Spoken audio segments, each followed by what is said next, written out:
everyone, and welcome back to the Real Positive Girl podcast with me, Sabrina. This week we are talking about let's quit together, which I'm just going through different behaviors and mindsets this week that we should all quit doing. Quit just experiencing and quit just working through in our lives because they're not benefiting us at all whatsoever. And today's episode, we're going to talk about quit being codependent. So codependency is a crutch and a reliance on others because your emotional needs were not met. Generally in your childhood, this is generally when it starts because you are lacking the emotional or physical or spiritual needs, and those things are neglected.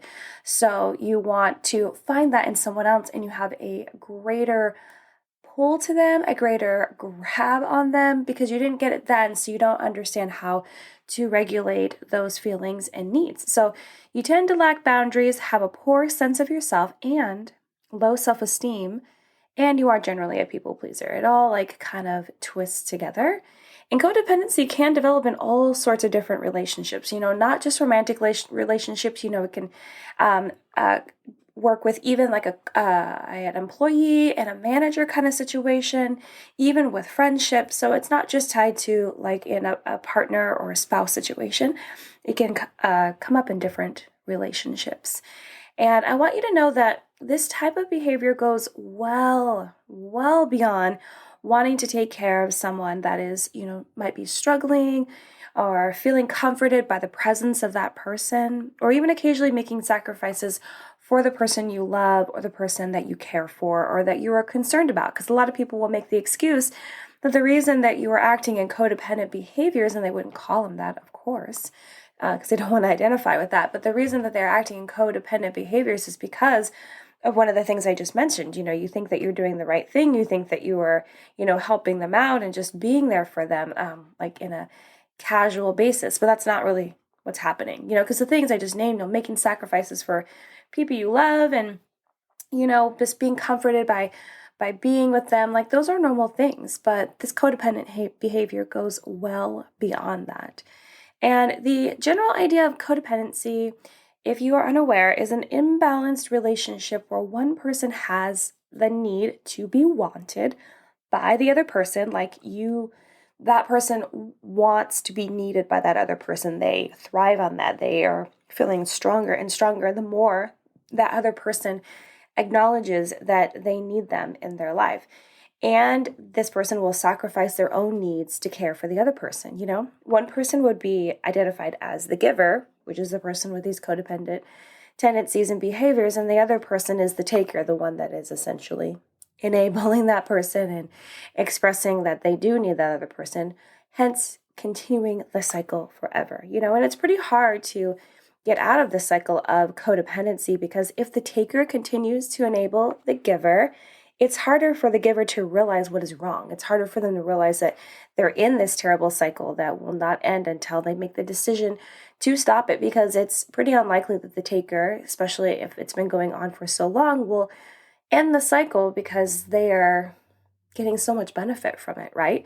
And if things are going so well, and if you choose not to tap into your conscience and really think about what would be best for both of you, then it's going to be on the giver to escape this terrible circle, this terrible cycle that both of them are getting caught up in. So, but if you're unsure whether or not you're in a codependent relationship, here are some common, I wouldn't necessarily classify these as symptoms, but kind of symptoms of codependent behavior. So the first one would be feeling like you have to walk on eggshells to avoid potential conflict. You don't want to say anything that's wrong. You don't want to upset them. You want to make sure that you tread lightly so that you can just keep the peace as much as possible, because bringing up any conflict, any issues, any arguments will just make that person not happy, and your whole goal is to make them happy and to serve them and do whatever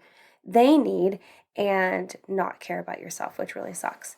Another one is having sympathy for the other person, even if they have caused you pain. So if they're mean to you, they're rude, and they're taking advantage of you, and it's very clear, but you still feel bad for them for whatever they're going through, or feel bad that they have to deal with you even, it could even go up to a level of like that, like, oh my gosh, I'm so sorry to deal with me and making mistakes and the way I behave and blah, blah, blah, and not serving you well enough, all of this crap. But that is generally a symptom of codependent behavior. The next one I have is the need to check in with the other person to make sure you have permission to do what you want to do. And so this would be seen as, going to the other person and being like, hey, I'm just going to go out and do this and this and this. Is that okay? You're actually asking for their permission. You're actually making sure that they're not going to be upset, that you're going to go do these things, even though these might be things that you actually have to do, but you're still asking for their permission because you don't want to do anything outside of what they want you to do. You want to still be in their good graces. You still want to be accepted and loved and cared for, and you don't want to do anything to mess up the relationship. The next one is apologizes, even if it's not your fault. I feel like it's common for people to say sorry and apologize when it has nothing to do with them, which is something I spoke about earlier in a previous episode recently. But it does tie into this because even if they treat you bad, even if they treat you like the worst thing ever, you're apologizing because you still feel like it is your fault, even though it's all on them. And then the last one I wanted to mention is doing things for the other person, even if it makes you feel uncomfortable. So let's say that person asks you to do a task or something and be involved in something, and you do deep in your gut feel uncomfortable, feel like it's something that you shouldn't necessarily be involved in, but you do it anyway because you feel like you have to please them. You have to do what you can to serve them and to keep them happy because you feel like that is your full-time job on top of any other thing that you're doing in your life. So you do whatever you have to do, whatever you feel like you have to do, even if it doesn't feel good or doesn't feel right, which is just one of the crappiest things ever, for you to go through that uncomfortableness and maybe feel like you're compromising your values and your morals just for this person that is providing you with this emotional need that you feel like you have to have because you need it, when it's such a, I feel like codependency can get so wrapped up in a blind love or a blind respect because you can't even see your way out until someone shakes you up enough to realize what is happening. So these are just some things that typically happen when involved in codependent relationships. But one of the biggest things about codependency that I want to share with you is that the giver tends to lose themselves because all the focus is on the taker. And it's just like with people pleasing, you put your whole self out there. You sacrifice everything about you, anything that's important to you. You lack any personal boundaries at all whatsoever. And, you serve this person as much as you can. And if something happens to the relationship where you guys break up or whatever, and you come out the other end, you're not going to know who you are. You're not going to know what you want. And you're not going to know how you want to truly feel. Sometimes those emotions will still resonate deep within you, but even having to, raise those out of you and actually live and breathe in those feelings and emotions like you did previous to this relationship, it's going to be hard for you to do that because you've lived so long just trying to serve someone else. And I just think it's the saddest thing ever. And I'm speaking as someone that was caught up in that for the longest time. I definitely struggle with being codependent in the beginning of my marriage with my husband because I did not get the love and support and emotions growing up, and my whole growing up life was very volatile. So it was tough for me. And so, found this wonderful man. He loves me so much for me. And, all I want to do is love him as much as I possibly can because I feel like I owe it to him because he has chosen me to be his wonderful bride, and that's not what it's about because I truly loved him. He's amazing, and not loved, I do love him. He's amazing. He's still my husband. But I felt like I owed it to him. I felt like I needed to take care of him. And unfortunately, the cycle went on longer than it should have because, he wasn't even really sure about what was going on. And he did make comments about how it's unnecessary and I needed to, make sure I put my first self first. But I just didn't listen to any of that because I was not keen on what I was even getting myself wrapped up into. And, as I got into therapy and stuff like that, I was able to understand what was happening, what was wrong. There's also a couple points where, my inner emotions did start to peak up and kind of boil over, that really like led me to believe, like, what am I doing? Why am I doing this? Why am I sacrificing so much and, lacking the joy and happiness that I had at another point? And so anyway, we're able to figure it out. No problem. Praise God for therapy. It's so great. But it was tough. It was tough. So if anyone is trying to get out of that codependency cycle, it's not going to be easy necessarily. It could definitely be a lot easier than what I went through, what someone else went through, but I don't feel like it's going to be a super cold turkey thing, because it is such a behavior that can be so ingrained in you. It becomes like a habit, and it's hard for you to break that habit, especially if you're still in that relationship of whatever type it is and you want to break it. And that's going to be a lot of change for the other person, and it's going to disrupt the whole relationship, but it's going to be for the better. You just have to realize that, but it will be tough. I'm here to tell you the truth. It will be tough, but it'll be better for you in the long run, because you don't want to not know who you are years later. Even if you continue in that relationship, like, that's just not the way to live your life. It just really isn't. So we are going to chat about some ways to quit being codependent. I do have 5 tips for you today. But before that, as always, we're going to talk about the 5-minute reset. So if you're having a hard day, if you feel stressed, if you feel like things are overwhelming and just taking you over and just kind of suck in general, you are able to do the 5-minute reset, which is to take just 5 minutes of your time to be alone.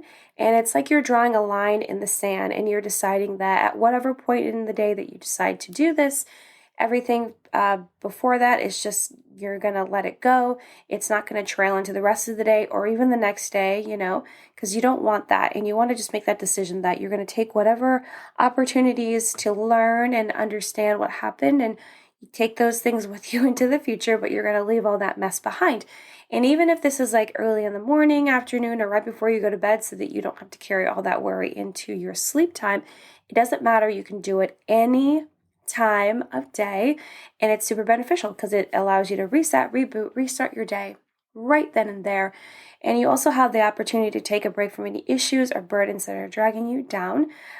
It's also helpful to come up with any resolutions for any problems and issues that you're currently dealing with alone or that involve someone else. In addition, I always encourage everyone to come up with a list of at least 4 things that you are grateful for, big, small, or medium size. You can be grateful for, maybe you were able to get a new t-shirt. Isn't that exciting when you get like a new piece of clothing, and maybe it's something that you really, really like? Maybe you're grateful that you saw a dog today. Sometimes I have a dog and a cat, but sometimes, no, not sometimes. Let me tell you the truth.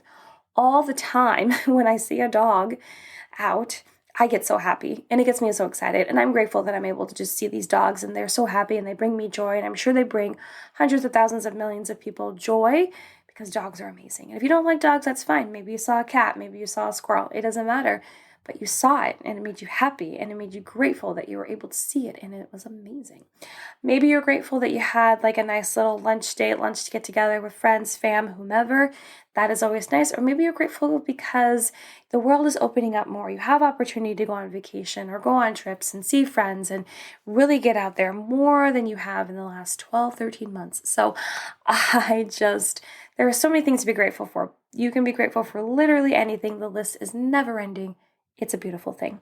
Last but not least, make sure that you're feeling at least neutral, if not positive, about the rest of your day, because hopefully coming up with your gratitude list and then taking a moment to really, revel in the beautiful blessings and amazing things that are happening in your life, you will realize that thinking more and spending more time in the positive for your mindset will help you get through any negative times that you may go through. So if you are having a hard day, I encourage you to try the 5-minute reset. It can be so darn helpful. So let's chat about some ways we can quit being codependent. Like I said, I have 5 suggestions. So the first one is to become aware that you're in a codependency cycle and identify your patterns. Now, I know I already mentioned that this can be really hard, because if you're just so wrapped up in the cycle, there's not going to be any way for you to know, which is why if you know someone and you suspect that they are in a codependency cycle, you should try to chat with them, not accuse them, but chat with them and try to figure out if that's what you're feeling, and then try to really get them to think about the behavior that they are feeling locked into, and kind of, shake them up a little bit in their mindset and make them really think like, wow, is this what I want? Is this what I actually really need? Do I actually know who I am? You can do that. Or maybe you are someone that is in this, cycle, and you just come across this show or some sort of reading on Google or a graphic on Instagram or Facebook, or you come across something that has a list of things that resonate with people that are feeling trapped in the codependency cycle or feeling trapped and don't even know that they are feeling trapped. Then just awareness is like the key, because you have to become aware that you are in this cycle first, and then you have to identify your patterns. You have to identify what you are doing to serve this other person, how you are neglecting your own self, because this will give you a list to start with for how to move forward and treat yourself better and to get out of this cycle. So that's the first one. The second one is to learn what a healthy relationship looks like. So a healthy relationship does not include codependency. It includes like two people that love each other for who they are.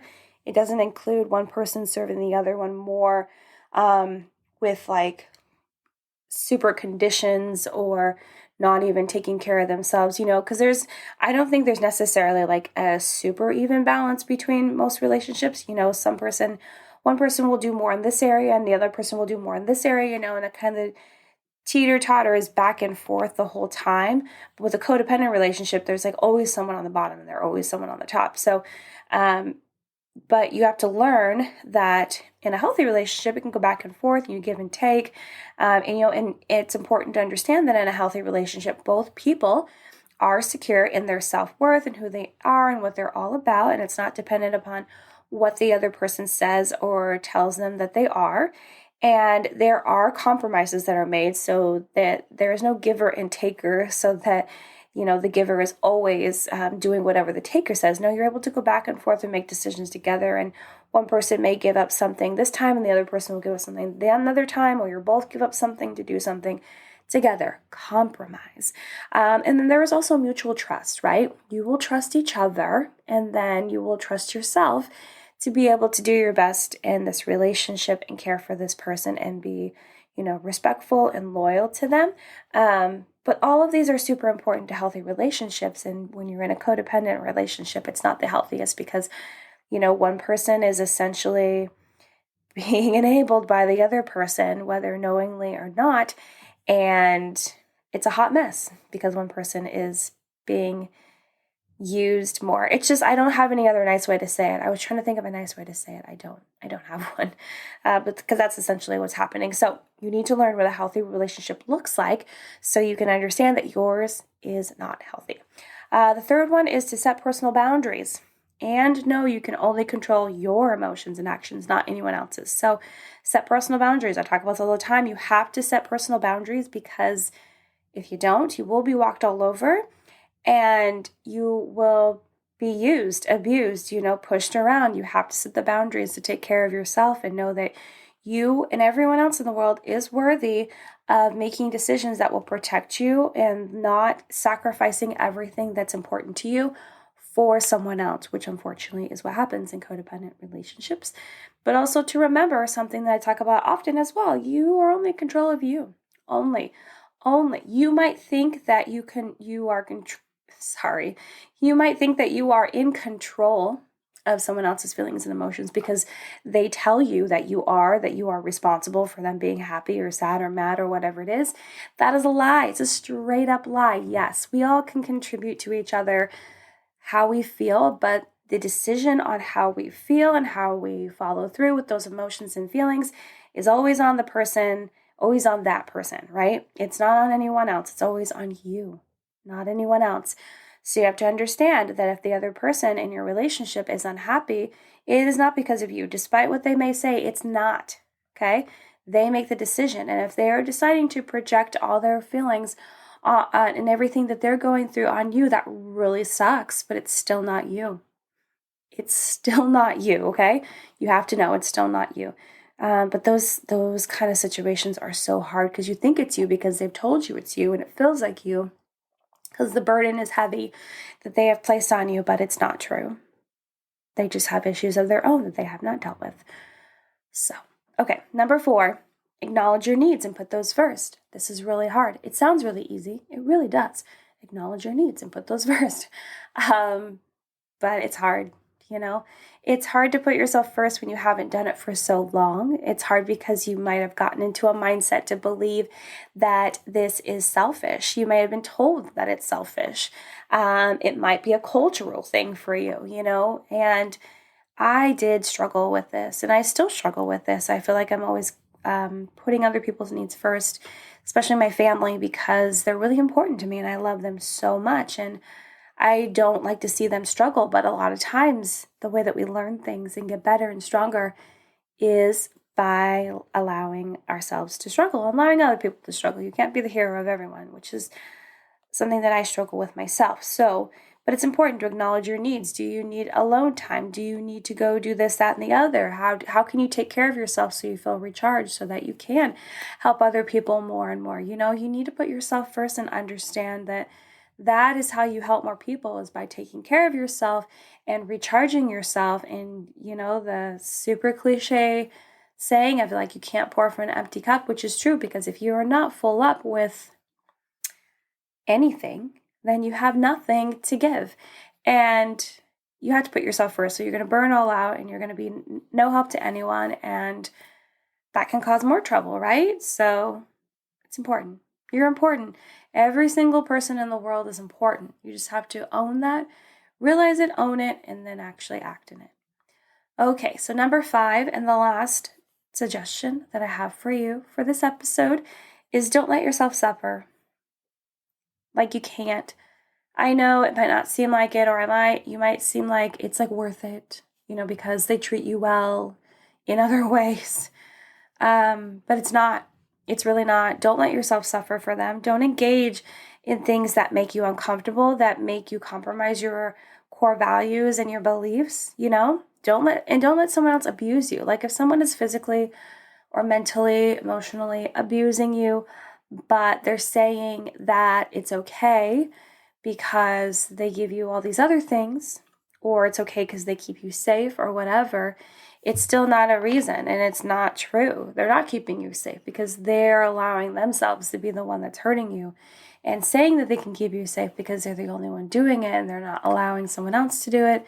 It's a bunch of bull honky. It just really is. So I need you to realize you can't let yourself suffer, you know? Don't let yourself suffer. That is not true love. That is not a healthy relationship.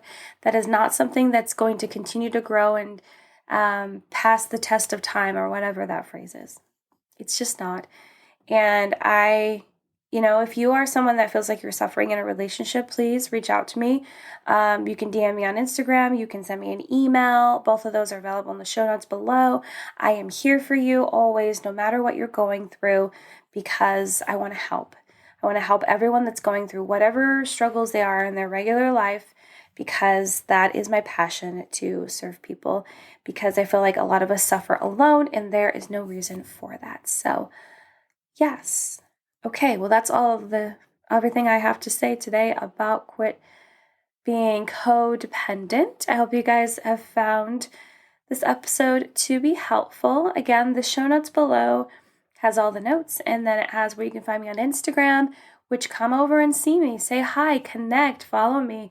I am giving away free coffee cards to people that do that. Please come say hello. And you get my email address is on there too. Send me any questions, comments, concerns, prayer requests, feedback, topic suggestions, or just say hey, hi, and hello to me. Also, if you want to go to my website, sabrinajoy.com, you have access to the podcast there. My YouTube feed, that's not really updated, but you can check it out. Also a page for donations to donate via PayPal or Patreon, whichever you prefer, if you are willing to support the show. If you are, thank you in advance. But that's all I have to share with you guys for today. Look out for the next and last episode within the topic of Let's Quit Together, which will be quit sacrificing sleep. So if that interests you, come back for that. But until next time, have a good one, and I'll see you next time. Bye, guys.